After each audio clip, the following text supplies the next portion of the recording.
and we have an assurance of the future to come. They couldn't read it. Belshazzar was even more afraid.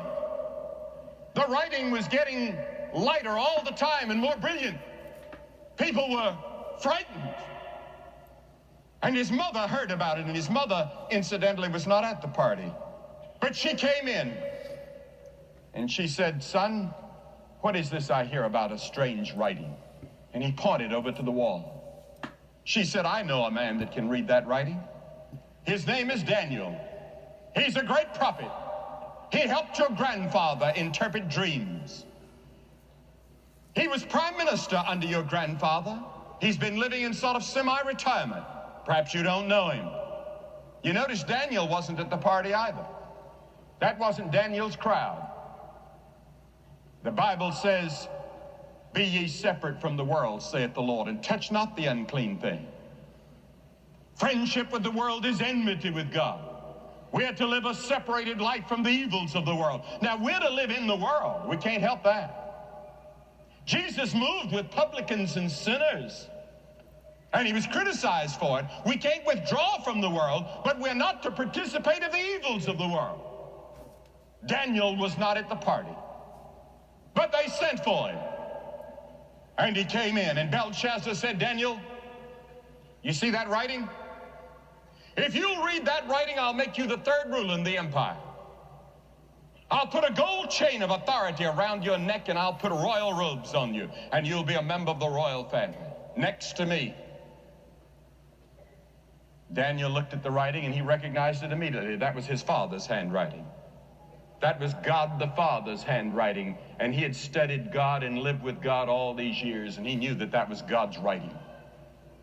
He said, "Belshazzar, I can read the writing, but keep your gifts. I don't want them. Give your gifts to somebody else."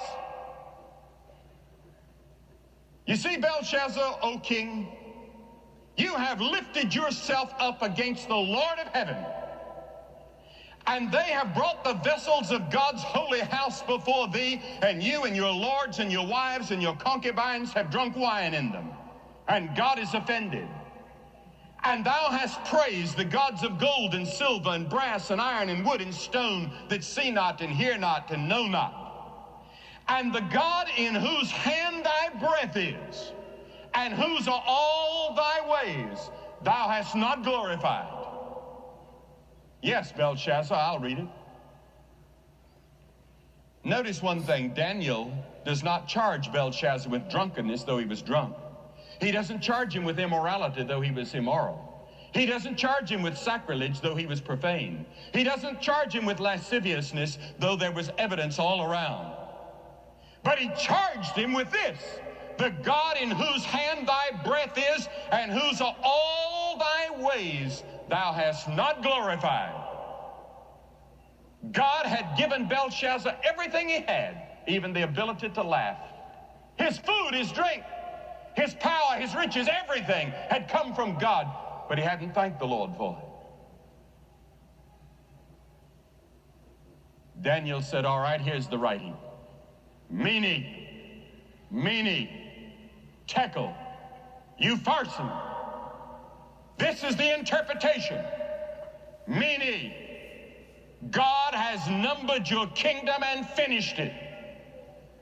Belshazzar, you're finished.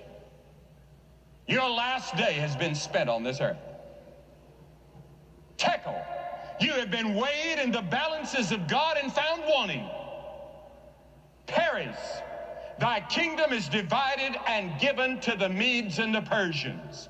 And while they were in the banquet, unknown to the Babylonians, the great Euphrates River was being changed in its course, and the Medo-Persian army slipped under on the dry riverbed. And that night, Babylon fell to the Medes and the Persians. Belshazzar was killed. Daniel remained and became prime minister in the next empire.